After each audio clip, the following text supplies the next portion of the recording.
Okay. మీరు highly focus అన్నారు కదా! హైలీ ఫోకస్ అంటే లైక్ వాళ్ళు చేసే దాని మీద ఈవెన్ మనం పిలిచినా, ఏం చేసినా ఆ ఫోకస్ వాళ్ళేం చేస్తున్నారో ఆ పని పైనే ఉంటారా? అది కొంతవరకు మంచిదే అంటారు కదా! అంటే ఇప్పుడు ఫర్ ఎగ్జాంపుల్ ఎడ్యుకేషన్ కానీ ఆర్ఎల్స్ ఏదైనా ప్రాజెక్ట్స్ చేస్తున్నా ఆ హై ఫోకస్ అనేది కొంచెం ఇంపార్టెంట్ ఓకే అంటారు కదా! మరి దీని గురించి మీరేమంటారు? చాలా మంచి క్వెషన్ అండి. ఎందుకంటే మనం దీన్నేమంటామంటే సైంటిఫిక్‌గా అటెన్షనల్ బ్లింక్స్ అంటామనమాట.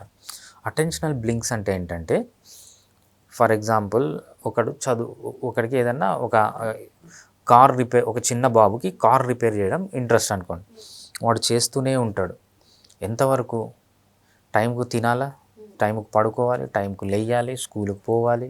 అదేవిధంగా పక్కన ఏదన్నా జంతువు వచ్చింది, లేకపోతే ఎవరైనా స్ట్రేంజర్స్ తిరుగుతున్నారు పక్కనే, ఏదన్నా డేంజర్ ఉంది, తప్పించుకొని పోవాలి కదా! వీళ్ళు ఎంత హైపర్ ఫోకస్డ్‌గా ఉంటారంటే ఆ పని చేస్తే అన్నం లేదు, నీళ్లు లేవు, పక్కన ఎవరన్నా పడిపోయినా కూడా పట్టించుకోరన్నాడు. పక్కన ఏదైనా డేంజర్ వచ్చింది, ఒక కుక్క వచ్చింది, ఒక పిల్లి వచ్చింది, లేకపోతే ఒక దొంగోడు ఎవరన్నా వచ్చాడు, పిల్లల్ని పట్టుకొని పోయేవాడు వచ్చాడు. వాళ్ళ కాన్సంట్రేషన్ వాళ్ళు చేసే దాని మీద గానీ అసలు ఏం జరుగుతుంది అని పట్టించు. సో మనకు అటెన్షన్ అనేది కూడా ఎంతవరకు ఉండాలో అంతవరకే ఉండాలి. సో ఇది డేంజరస్ లెవెల్లోకి మారుతుందన్నమాట. సో డేంజరస్లీ ప్రాబ్లమాటిక్ అనమాట. ఏంటంటే సీ అటెన్షన్ అనేది అవసరం, బట్ ఎంతవరకు?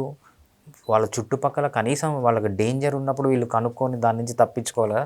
సో అది కూడా చేయలేరనమాట. హైపర్ ఫోకస్డ్‌గా ఉంటారనమాట వీళ్ళు. ఓకే. మరి ఈ ఏడీహెచ్‌డీ కోసం ఎటువంటి టెస్ట్స్ కానీ, ఇన్వెస్టిగేషన్స్ కానీ ఏ విధంగా చేస్తారు? రైట్. మనము సైకలాజికల్ డిజార్డర్స్‌కి వచ్చినప్పుడు అండి, మనం సైకాలజీలో ఎప్పుడు డిసీజ్ అని చెప్పమనమాట. అన్ని డిజార్డర్సే అంటాం.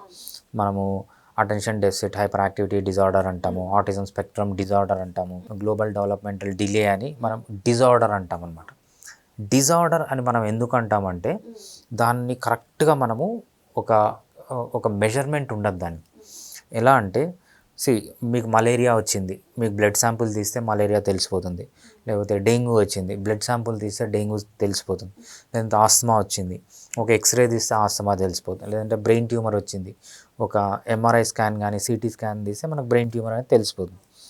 ఈ మనకు సైకియాట్రీలో ఎలా ఉంటాయంటే మనకు ఏ డిసీజ్కి ఒక టెస్ట్ అంటూ ఉండదు. ఒక బ్లడ్ టెస్ట్ ఉండదు, ఒక రేడియాలజికల్ ఎగ్జామినేషన్ ఉండదు, ఒక బయోమార్కర్ ఉండదు, ఇవన్నీ ఏమి ఉండవంట. దీన్ని ఏమంటామంటే మనం బిహేవియరల్ డయాగ్నోస్టిక్ అంటామన్నమాట. బిహేవియరల్ డయాగ్నోస్టిక్స్ అంటే ఏంటంటే బిహేవియరల్ డయాగ్నోసిస్ అంటాం. బిహేవియరల్ డయాగ్నోసిస్ అంటే ఏంటంటే వాళ్ళ బిహేవియర్ని బట్టి మనం ఈ విధంగా డయాగ్నోస్ చేస్తాం. సో మనము దీనికోసం 2 బుక్స్ యూజ్ చేస్తామన్నమాట. ఒకటి వచ్చి ICD-11 అంటాం, ఇంటర్నేషనల్ క్లాసిఫికేషన్ ఆఫ్ డిసీజెస్ 11లో. అది మనకు వరల్డ్ హెల్త్ ఆర్గనైజేషన్ ఉంది కదా, వరల్డ్ హెల్త్ ఆర్గనైజేషన్ నుంచి మనకు వాళ్ళు చెప్పిన గైడ్లైన్స్ అనమాట. దాంట్లో సైకియాట్రీ డిజార్డర్ సపరేట్ చాప్టర్ ఉంటుంది. దాని ప్రకారం కన్నా సిమ్టమ్స్ ఉంటాయి, మనం ఇప్పుడు డిస్కస్ చేసుకునే సిమ్టమ్స్ ఉంటే దాన్ని హైపర్ యాక్టివిటీ డిజార్డర్ అంటాం అనమాట.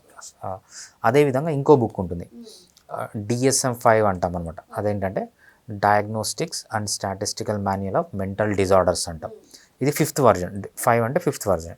ఈ 5th వర్జన్లో ఎవరు రాశారంటే అమెరికన్ సైకియాట్రిక్ అసోసియేషన్. అమెరికాలో ఉన్న సైకియాట్రిస్ట్ అందరూ కలిసి ఒక అసోసియేషన్ ఫామ్ అయ్యి వాళ్ళు రిలీజ్ చేసిన బుక్ అనమాట.